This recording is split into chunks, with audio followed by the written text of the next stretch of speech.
मुझे लग रहा है कि आपको फोर्थ क्वार्टर का यहाँ पे थोड़ा सा वेट करना पड़ेगा और वहां पर मुझे लग रहा है कि 2,85,000 से 3,20,000 वाला जो लेवल है वो एक बार आता हुआ दिखाई दे सकता है। क्योंकि जब वॉर खत्म भी हो जाएगा, इनफैक्ट आप मान लीजिए कि मार्च अप्रैल में भी वॉर खत्म होता है तो उसका नेगेटिव इम्पैक्ट पहले आएगा और पॉजिटिव इम्पैक्ट के लिए एटलीस्ट हमको एक क्वार्टर चाहिए।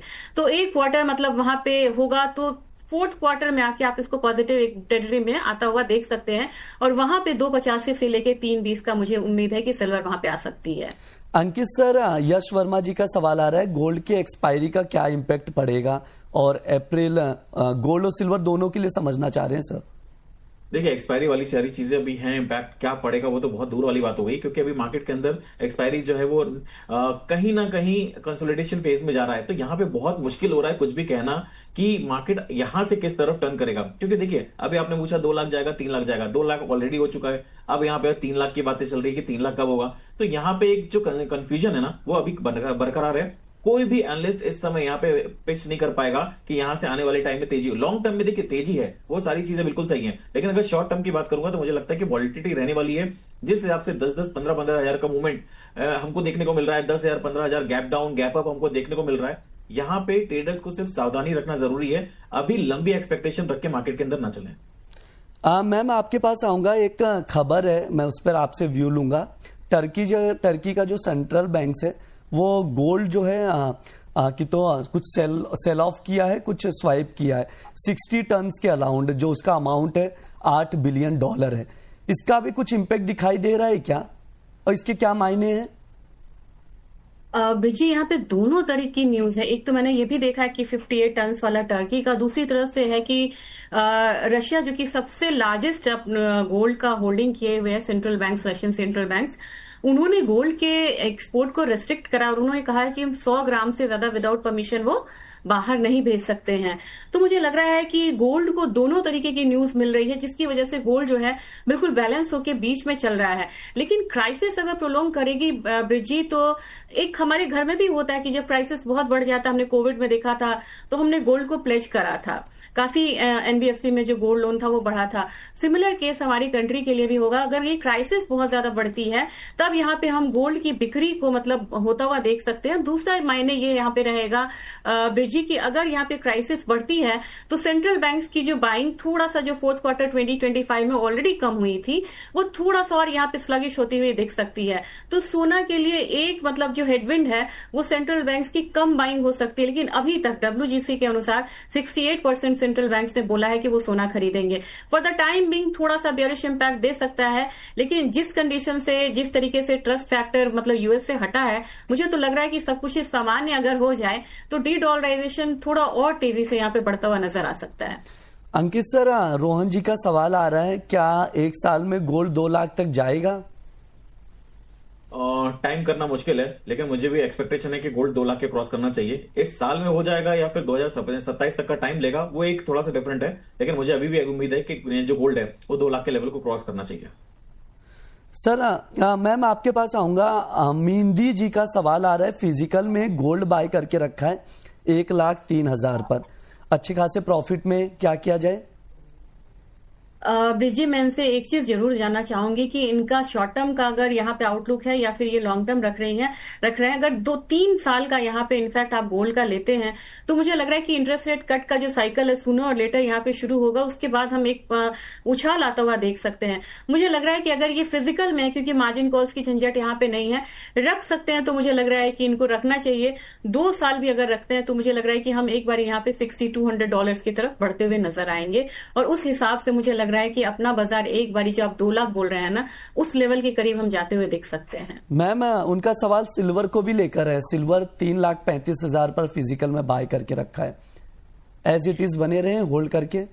3,35,000 उनकी जो मतलब बाइंग है वो दूर की है, लेकिन मुझे लग रहा है कि सिल्वर जो है वो थोड़ा सा प्रीमियम पे चल रहा है स्पॉट में। और मुझे लग रहा है कि जिस तरीके से चाइना में भी इस युद्ध के दरमियान भी उन्होंने रिकॉर्ड मतलब यहाँ पे बाइंग करी है, तो मुझे लग रहा है, और वेयर हाउस के स्टॉक पोजीशंस भी नीचे जा रहे हैं, तो डिमांड सिल्वर की अभी बनी हुई है। एक चीज आप बस ध्यान रखिएगा, अगर आपका लॉन्ग टर्म का है कि किसी चीज का सब्सटीट्यूट मतलब आता है तभी जाके हम इसमें देखते हैं कि फॉल जो है स्टेबल होता है। अदरवाइज मुझे लग रहा है कि 1 से 1.5 साल अगर आप होल्ड करते हैं तो आपका लेवल्स भी आपको मिलेगा, थोड़ा प्रॉफिट भी आपको सिल्वर में मिलता हुआ नजर आएगा। तो फिजिकल में है तो इसे आप होल्ड करके चल सकते हैं। अंकित सर, कई लोग फिजिकल में खरीदारी बिकवाली करते हैं, ट्रेड भी करते हैं, उन्हें कोई लेवल्स बताना चाहेंगे गोल्ड सिल्वर में स्पेसिफिक लेवल पर बाय करने का सजेशन? बिल्कुल, यहाँ पे अगर किसी को फिजिकल में मार्केट में करना है तो मैंने पहले भी बोला था 1,30,000 का लेवल बहुत अच्छा है जहां पे आप बाइंग करके चल सकते हैं। अब वो ऑलरेडी टच कर चुका है तो मुझे लगता है कि थोड़ा सा इंतजार करिए। 1,35,000 1,30,000 की कभी भी अगर रेंज मिलती है तो गोल्ड को एक्टिवेट करना बहुत अच्छा लेवल हो सकता है। और सर सिल्वर में क्या दूर रहे सिल्वर से? नहीं, सिल्वर से दूर नहीं रहना है। देखिए, सिल्वर एक ऐसी कमोडिटी है जो आपको ऑलरेडी 50% यहाँ पे करेक्ट हो चुकी है। $120 से अगर देखा जाए तो ऑलमोस्ट 50% यहाँ पे $60 के आसपास आ रहा है। तो मुझे नहीं लगता कि उससे ज्यादा बहुत बड़ी कोई गिरावट देखने को मिलेगी। तो लॉन्ग टर्म का अगर नजर रख रहे हैं तो 2,15,000 से लेकर 1,80,000 ये रेंज रहेगी जहां पे आप धीरे धीरे करके एक्टिवेट कर सकते हैं। लॉन्ग टर्म को आपको में वापस से आपको बेनिफिट मिलता हुआ नजर आएगा। हमने देखा था 2011 में जब सिल्वर की तेजी आई थी, उसके बाद में काफी लंबा कंसोलिडेशन चला, फिर 2020 में तेजी आई थी, अब यहाँ पे 2026 में तेजी आई थी। अब ये जो तेजी है हो सकता है कि 3 से 4 महीने या 8 से 12 महीने यहाँ पे कंसोलिडेशन रहे, लेकिन उसके बाद वापस से आपको तेजी बनती हुई नजर आएगी। मैम, यहाँ पर नील गुरु जी का सवाल आ रहा है सिल्वर को लेकर। सिल्वर 2,24,500 पर शॉर्ट करके रखा है, क्या स्टॉप लॉस लगाया जाए और कैसे देख रहे हैं इसे आप? क्या सही पोजीशन है? आज के दिन में ब्रिजी मुझे लग रहा है कि थोड़ी सी यहाँ पे जो रिकवरी है वो दिख रही है। चाइना भी अपसाइड है, 2,24,500 का इनका है। मुझे लग रहा है कि एक बार इनको मतलब स्टॉप लॉस लगाना होगा करीब करीब 2,28,000 का, थोड़ा सा लेकिन लंबा स्टॉप लॉस बनता हुआ नजर आ रहा है। 2,28,300 का यहाँ पे स्टॉप लॉस बनेगा। इससे ऊपर मार्केट अगर जाती है तो थोड़ा सा और रिकवर होते हुए नजर आएगी। और नीचे के साइड अगर इंट्राडे में अगर इनको मिल रहा है 2,23,700, बहुत ज्यादा नीचे मुझे नहीं लग रहा है। इनफैक्ट वहां पे भी बिल्कुल स्मॉल प्रॉफिट के साथ एक बार ही निकलना होगा। अंकित सर, यूएस डॉलर इंडेक्स पर आपसे व्यू लूंगा। अभी मैं 99.86 पर देख रहा हूं, क्या कुछ इंपॉर्टेंट लेवल्स हैं डॉलर इंडेक्स के? देखिए, डॉलर इंडेक्स यहाँ पे काफी होवर कर रहा है, एक रेंज में ट्रेड करता हुआ नजर आ रहा है, लेकिन स्ट्रेंथ बनी हुई है। देखिए, सारा की सारा मैटर इस समय हो रहा है कि ईरान में कितनी टेंशन और बढ़ सकती हैं। अगर ये टेंशन बढ़ती हुई नजर आई तो डेफिनेटली डॉलर इंडेक्स के प्राइस और ज्यादा मूव करते हुए नजर आएंगे।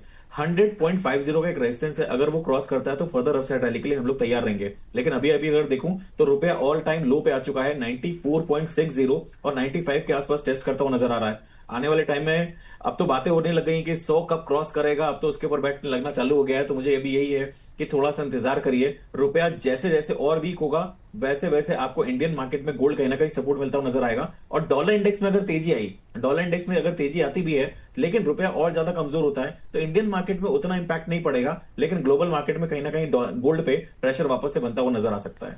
मैम, ETF को लेकर बहुत सारे सवाल आ रहे हैं। गुंजन तिवारी जी का सवाल है कि good afternoon, Tata gold ETF मेरे पास है, क्या मैं यहां पर और एड ऑन करूं? क्या व्यू देंगे, क्या सजेशन देंगे मैम? टाटा गोल्ड ETF में काफी ज्यादा यहाँ पे निवेश है लोगों का, और अगर देखा जाए तो बिल्कुल ही रेंज में है। और मुझे लग रहा है कि यहाँ पे वो थोड़ा एक्यूमुलेट कर सकते हैं, 13.89 के करीब आता हुआ मुझे दिख रहा है। मुझे लग रहा है कि एक बार मतलब जिनका शॉर्ट टर्म व्यू है और लॉन्ग टर्म व्यू है उसको मैं डिवाइड कर देती हूँ। अभी भी अगर आप निवेश करते हैं तो आपको कम से कम 15.2 पर निकलना चाहिए, ये बिल्कुल शॉर्ट टर्म वाला व्यू है। लेकिन जो लोग थोड़ा सा लॉन्ग टर्म लेके चल रहे हैं, मुझे लग रहा है कि प्राइसेस को एक बारी 16 से लेके 17 मतलब पॉइंट्स तक आता हुआ हम यहाँ पे देख सकते हैं। तो ये लेवल है जहां पे आप एक्यूमुलेट करके चल सकते हैं।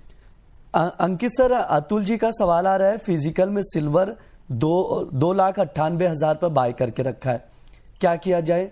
बेचकर वापस से एंट्री ली जाए मतलब फिजिकल में, या होल्ड करके रखें? देखिए, ये जो काम करना था ये आपको पहले कर लेना था। तो 2,98,000 पे अगर बाय कर रखा है तो आज 2,26,000 के आसपास चल रही है, हमने 2 लाख का लेवल टच कर लिया है। तो बेच के निकलने वाला जो काम था ये आपको पहले कर लेना था, कहीं ना कहीं आपको स्टॉप लॉस मेंटेन करके चलना चाहिए था, वो आपने नहीं करा है। तो अब मुझे लगता है कि थोड़ा सा इंतजार करें, क्योंकि वापस से 3 लाख आने में टाइम बहुत लगेगा। लेकिन अगर ये उछाला मिलता है वापस से 2,55,000 2,60,000 के आसपास आता है तो वहां पे ऑप्शन स्ट्रैटेजी के साथ में आप वापस से अपना ट्रेड बना सकते हैं। तो ऑप्शन के साथ में अगर जाएंगे, ऑप्शन ट्रेडिंग ऑप्शन सेलिंग करके अगर आप कोशिश करेंगे तो वहां पे आपका मार्जिन भी कम लगेगा और आपको धीरे धीरे वहां पे रिलीफ भी मिलता हुआ नजर आएगा। एकदम से 3 लाख को क्रॉस करना मुझे लगता है काफी मुश्किल होगा इस समय। मैम, आपसे एक व्यू लेना चाहेंगे कि कौन कौन से लेवल्स गोल्ड सिल्वर के इंपॉर्टेंट है आज के क्लोजिंग के लिए? जो अगले वीक का आउटलुक देंगे, मतलब जहां से सपोर्ट दिखेगा तेजी या मंदी का?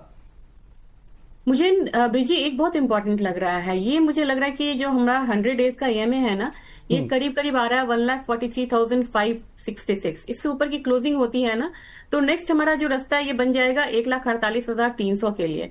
तो मैं मोटा मोटी मतलब मान के चले कि अगर 1,43,400 से ऊपर की क्लोजिंग होती है तो अगला जो लेवल रहेगा वो 1,48,000 का हो सकता है हायर साइड के लिए, यहाँ पे गोल्ड के लिए अगले हफ्ते के लिए।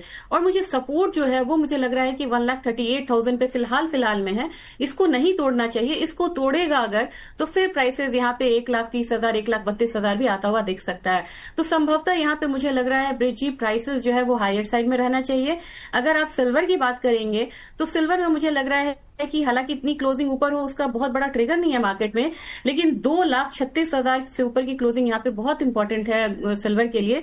नेक्स्ट अगर मुझे लग रहा है कि इतनी क्लोजिंग अगर हो जाती है तो धीरे धीरे हम 2,61 2,60 वाला रेंज आता हुआ देख सकते हैं, लेकिन इसमें सिल्वर थोड़ा सा टाइम लेगा। और नीचे की तरफ जो है वो मुझे लग रहा है कि सपोर्ट जो है कम से